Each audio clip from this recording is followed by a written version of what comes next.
Здравствуйте, друзья! С вами Vector Group и я ведущий технический специалист Дмитрий Сорокин.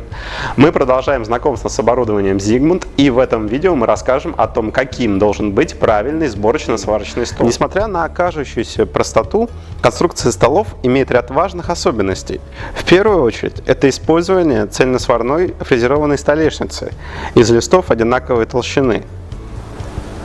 Точность даже самого большого стола Zigmund выше, чем точность 1 метра столов, изготовленных другими способами, например, из необработанных листов после лазерной резки. Важным элементом столов являются ребра жесткости, которые обеспечивают дополнительную жесткость столешницы и большую грузоподъемность. Их количество зависит от модели стола, но средний шаг около 500 мм. Толщина материала столешниц и элементов оснастки соответствует общепринятым стандартам и имеет единую величину. 12 мм для 16 системы, 18 мм для 22 системы и 25 мм для 28 системы.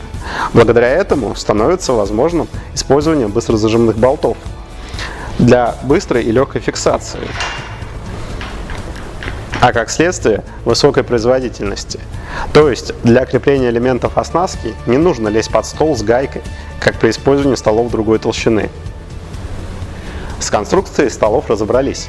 Теперь поговорим про материалы и методы обработки, которые напрямую влияют на свойства столов и элементов оснастки, и как следствие на срок их службы, который для наших столов при правильной эксплуатации составляет более 10 лет.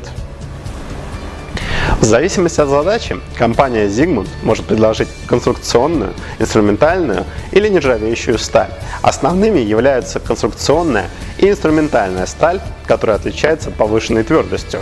Для улучшения их свойств применяет метод плазменного азотирования, который комплексно улучшает характеристики материала, повышая твердость, сопротивляемость коррозии и прилипанию сварочных брызг, что значительно сокращает расходы на уход за столом.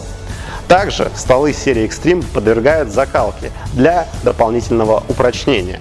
Подробнее о материалах и методах обработки смотрите в нашем видео «Материалы столов и оснастки». Ссылку мы оставим в описании. Естественно, сборочно-сварочный стол раскрывает свой потенциал полностью только с элементами оснастки. И чем их больше, тем шире ваши возможности. Здесь компания Zigmund предлагает огромный выбор различных элементов для решения любых задач. Это и различные упоры, угольники, блоки, струбцины и болты, призмы, специализированные элементы, а также аксессуары для удобной работы с оборудованием. О них мы начнем рассказывать в наших следующих выпусках. Оставайтесь с нами!